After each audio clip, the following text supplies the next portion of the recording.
వారు నిరంతరము ఈ నియోజకవర్గానికి అభివృద్ధి చేయాలని చెప్పి ఎప్పుడు కూడా అన్ని చోట్ల కొట్లాడి ఇక్కడ ఎక్కువ నిధులు తీసుకురావడం జరుగుతుంది.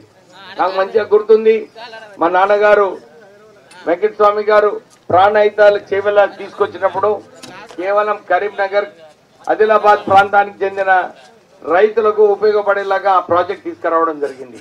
అదే సమయంలో శ్రీధర్ బాబు గారు అప్పుడు రాజశేఖర రెడ్డి గారితో కొట్లాడి ఇక్కడ చిన్న కాళేశ్వరం అవసరము, ఈ ప్రాంత ప్రజలకు నీళ్లు అవసరము ఈ చిన్న కాళేశ్వరం ద్వారా అని చెప్పి అప్పుడు వారితో శాంక్షన్ చేపించి ఫౌండేషన్ స్టోన్ కూడా అప్పుడు ఆ రోజులలో వేయించడం జరిగింది. కానీ మీరు చూస్తున్నారు ఈ 10 సంవత్సరాలు టిఆర్ఎస్ ప్రభుత్వము కేవలం కమిషన్లు దోచుకోనికే పైసలు దుర్వినియోగం చేయడానికి ఈ ప్రాజెక్టు ప్రాణహిత ప్రాజెక్ట్ తీసుకొచ్చి ఇక్కడ మన కాళేశ్వరం పెట్టడం జరిగింది. కాళేశ్వరంలో పెడితే మన ఈ ప్రాంత ప్రజలు వారికి లాభం పొందాలి, కానీ ఇక్కడ కాలేదు.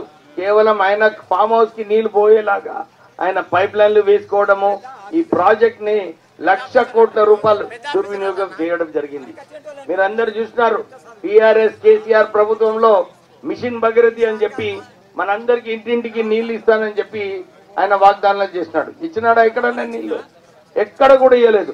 నేను 7 నియోజకవర్గాల్లో తిరిగినప్పుడు అందరు కూడా ఇదే చెప్తున్నారు, సార్ పాత ఆర్డబ్ల్యూఎస్ స్కీమ్ ఏదైతే ఉండనో బాగుండే, కానీ అవన్నీ మూతలు వేసి ఎక్కడైతే ట్యాంకులు ఉండేనో దానికి కలర్ వేసి బిల్లు ఎత్తి కాంట్రాక్టర్ని అయితే ఆయన ప్రపంచంలోనే ఒక ధనికుడిని చేసినాడు కేసీఆర్. మీరందరూ చూస్తున్నారు తెలంగాణ ఉద్యమంలో ఆంధ్ర కాంట్రాక్టర్స్ కి ఇవ్వద్దు, మన తెలంగాణ కాంట్రాక్టర్స్ కి మనం ఇస్తామని చెప్పి ఆయన హామీ ఇచ్చిండు. కానీ మన రైతులకు కూడా హామీ ఇచ్చిండు, నేను రైతులను అందరినీ కూడా కోటేశ్వరులు చేస్తానని చెప్పి మనకు అందరికీ హామీ ఇచ్చిండు.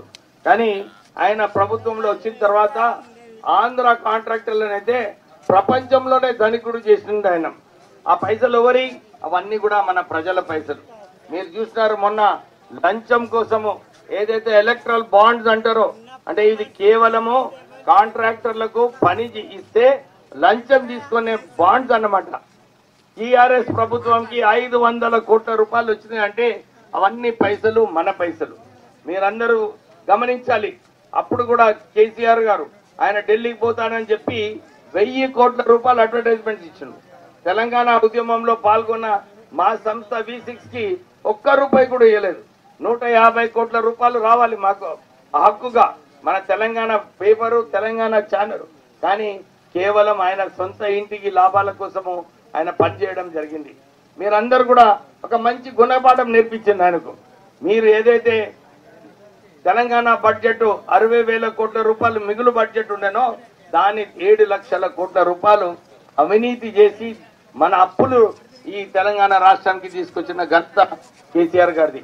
శ్రీధర్ బాబు గారు, రేవంత్ రెడ్డి గారు మొన్న అసెంబ్లీ సెషన్ లో స్పష్టంగా ఈ ఆర్థిక పరిస్థితి ఏందో మీ అందరికీ చూపించడం జరిగింది.